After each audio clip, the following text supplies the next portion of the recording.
दोस्तों, आज से लगभग 500 साल पहले सुल्तान सुलेमान शाह, जो कि सल्तनत उस्मानिया के एक बहुत ही बड़े और नामवर बादशाह गुजरे हैं, जिन्हें सुलेमान द मैग्निफिसेंट भी कहा जाता है। दोस्तों, उन्होंने बॉस्फोरस को बाईपास करने के लिए एक शिप कैनाल बनाने का जो सोचा था, और अब सुल्तान सुलेमान शाह का यह ख्वाब हकीकत के बहुत ही ज्यादा करीब होता जा रहा है। दोस्तों, इस्तांबुल कैनाल तुर्की के सदर जनाब रजब तैयब एर्दोगान साहब की तरफ से लॉन्च किए गए मेगा प्रोजेक्ट में से एक नंबर प्रोजेक्ट है, लेकिन ये प्रोजेक्ट पूरे मुल्क में इख्तलाफ का भी शिकार होता जा रहा है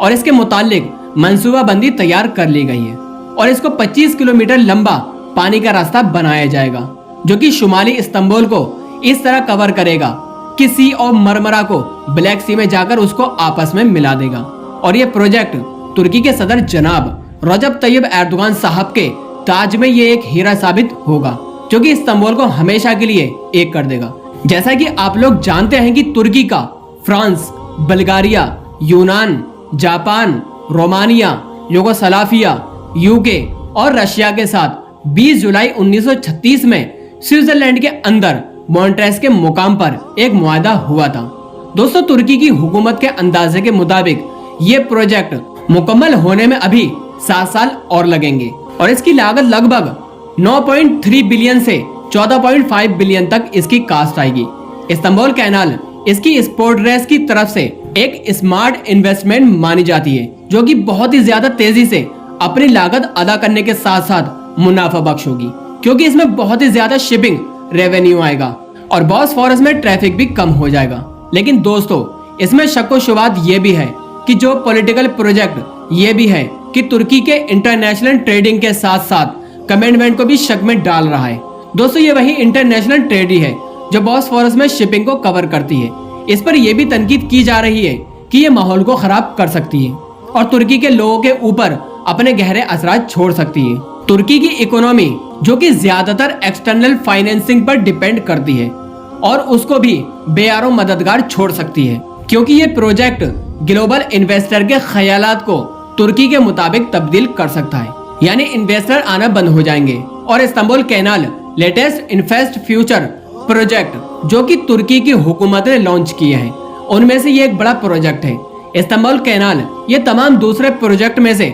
सबसे बड़ा प्रोजेक्ट है, लेकिन इसे एर्दोगान क्रेजी प्रोजेक्ट भी कहा जाता है। और ये प्रोजेक्ट तुर्की के सदर जनाब रजब तैयब एर्दोगान साहब के ताज में ये एक हीरा साबित होगा, क्योंकि ये इस्तांबुल को हमेशा के लिए तब्दील करके रख देगा। तुर्की की हुकूमत इस कैनाल प्रोजेक्ट के बारे में तारीफ तो करती है, मगर दोस्तों, ये कैनाल बॉस्फोरस में, जो कि ये दुनिया का सबसे ज्यादा बिजी रास्ता है और इसमें डेलीगेट करना भी इंतहाई मुश्किल है। इसमें ये कैनाल बहरीन जहाजों की ट्रैफिक को भी कम करेगी और तुर्की के लिए शिपिंग पोजीशन को भी बढ़ाएगी। लेकिन इस प्रोजेक्ट के बारे में कुछ लोगों का ये कहना भी है कि बॉस्फोरस का ट्रैफिक अब बहुत कम हो गया है, खासकर नई गैस पाइपलाइन बनने की वजह से। 2008 से 2018 तक बॉस्फोरस से गुजरने वाली कश्तियों की तादाद लगभग 54,400 से कम होकर 41,100 सालाना हो चुकी है, और इसमें अभी कुछ लोगों की अलग राय देखने को मिल रही है। अब सवाल ये भी उठा रहे हैं कि ये कैनाल, जैसा कि हुकूमत ये सोच रही है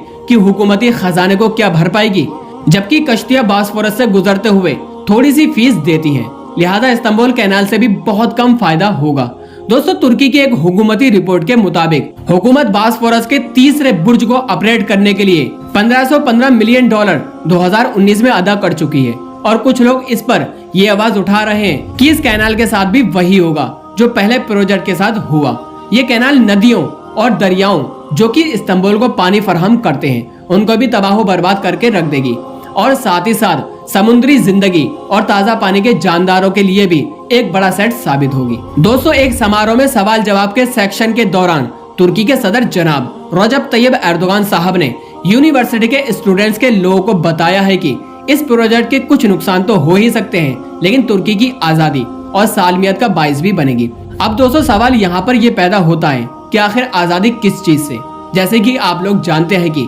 तुर्की का फ्रांस, बल्गारिया, यूनान, जापान, रोमानिया, युगोस्लाविया, यूके और रशिया के साथ 20 जुलाई 1936 में स्विट्जरलैंड के अंदर मॉन्ट्रेस के मुकाम पर एक मुआहदा हुआ था, जिसमें यह तय हुआ था कि तुर्की को बॉस्फोरस डर्नेलिस के बेस पर कंट्रोल दिया जाएगा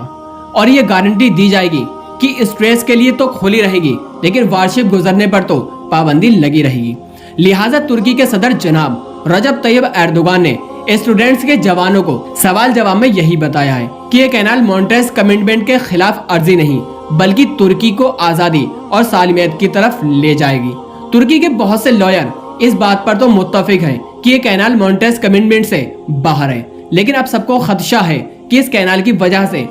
ब्लैक सी में मिलिट्रीजाइजेशन बढ़ सकती है। यानी वो देश जो इस कमिटमेंट में शामिल थे वो ब्लैक सी में इंटरनेशनल मिलिट्री को बढ़ा सकते हैं, और साथ ही साथ बॉस्फोरस में कश्तियों के आने जाने और रेगुलेशन पर भी बहुत सी शर्तें लग सकती हैं। दोस्तों, रजब तैयब एर्दोगान साहब की पार्टी जस्टिस एंड एवेलिमेंट पार्टी के 19 साल रूल के दौरान तुर्की में काफी ज्यादा तरक्की होने के बाद कंस्ट्रक्शन के कामों में बहुत ही ज्यादा इजाफा हुआ है। लेकिन अभी पिछले कुछ सालों से जब से बहरूनी इन्वेस्टर की तुर्की के मुतालिक कुछ जज्बात तब्दील हुए हैं और तुर्की की लीरा डॉलर के मुकाबले में बहुत ही ज्यादा गिरा है और मुल्क में बहुत ही तेजी के साथ महंगाई भी बढ़ी है, लिहाजा तुर्की की अपोजिशन पार्टी इन तमाम बातों को लेकर इसकी बहुत ही ज्यादा मुखालिफत भी कर रही है। फिलहाल दोस्तों, आज की इस वीडियो को हम यहीं पर खत्म करते हैं। दोस्तों, वीडियो पसंद आने पर न सिर्फ वीडियो को लाइक करें, बल्कि अपने दोस्तों तक इस वीडियो को जरूर शेयर करें, और इसी तरह की नॉलेजेबल और हिस्टोरिकल वीडियो को हमेशा देखने के लिए हमारा इस यूट्यूब चैनल नेटवर्क फ्लाइट को जरूर सब्सक्राइब कर दें।